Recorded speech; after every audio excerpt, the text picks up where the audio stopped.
Dan disitulah para pembenci mulai sulit bernafas. Karena yang mereka kira bocil politik tiba-tiba berdiri sejajar dengan para pemimpin dunia. Di G20, Gibran membahas isu-isu panas. Ekonomi berkelanjutan, perdagangan internasional, stabilitas finansial global, geopolitik yang lagi mendidih karena drama Donald Trump versus Afrika Selatan, isu tingkat global. Bukan bahan gibah warung kopi. Dan Gibran berada tepat di tengah itu. Anak muda Indonesia berdiri di panggung raksasa dunia. Yang dulu menghina, sekarang cuma bisa ngetik tweet panjang sambil gemetar jempolnya. Yang dulu teriak, Gibran paling banter cuma foto-foto buat feed Instagram. Sekarang harus menelan ludah sendiri. Gibran membawa pidato resmi Indonesia, bertemu pemimpin dunia, dan menjalankan diplomasi tingkat tinggi. Yang ngomong kerja, bukan kamera.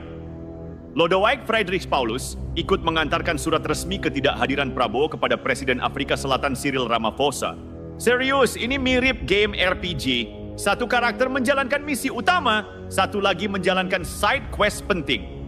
Dan lucunya, yang latah bilang cuman anak kemarin sore, sekarang mendadak hilang suara. Mungkin lagi sibuk cari alasan baru. Ketika konferensi selesai dan lampu panggung dimatikan, yang tersisa adalah simbol paling kuat dalam diplomasi. Kepercayaan seorang ayah dan keberanian seorang anak. Jokowi menunjukkan bagaimana menjadi pemimpin dunia.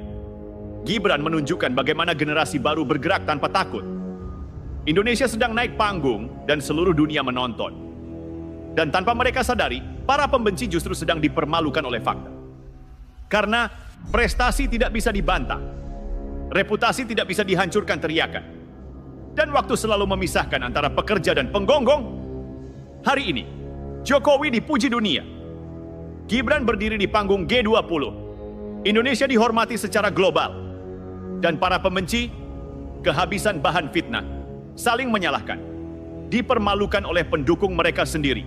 Semakin mereka berteriak, ini settingan. Semakin terlihat jelas, merekalah yang gagal memahami realitas. Karena begitulah hukum panggung sejarah, yang bekerja akan naik ke pentas. Yang ribut akan tersisih di tribun penonton. Dan sekarang mereka hanya bisa menonton, sambil berkata pelan dalam hati, ternyata Indonesia hebat juga, ya.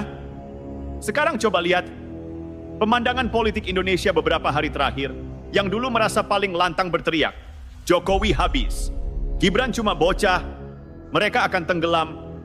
Sekarang wajah-wajah itu kusut, seperti baju bekas dicuci tanpa pewangi.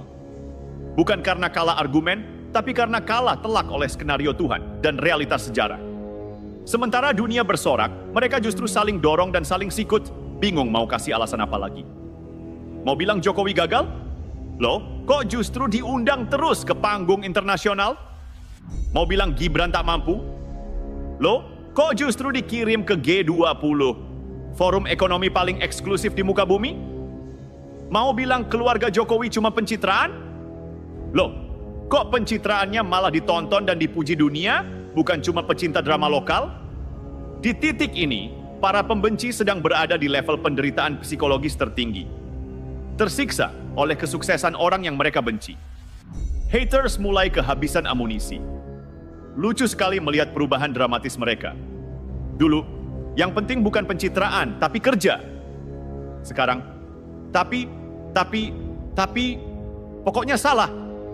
Ketika sudah sampai fase pokoknya salah, itu bukan argumen. Itu tanda kelelahan mental. Mereka seperti fans bola yang sudah kalah 5-0, tapi masih teriak, wasit curang. Padahal skor sudah terlihat jelas di layar raksasa. Yang lebih lucu lagi, pendukung kelompok pembenci mulai saling sikut di media sosial. Yang dulu kompak bagai Avengers, sekarang berubah menjadi Avengers tanpa sutradara.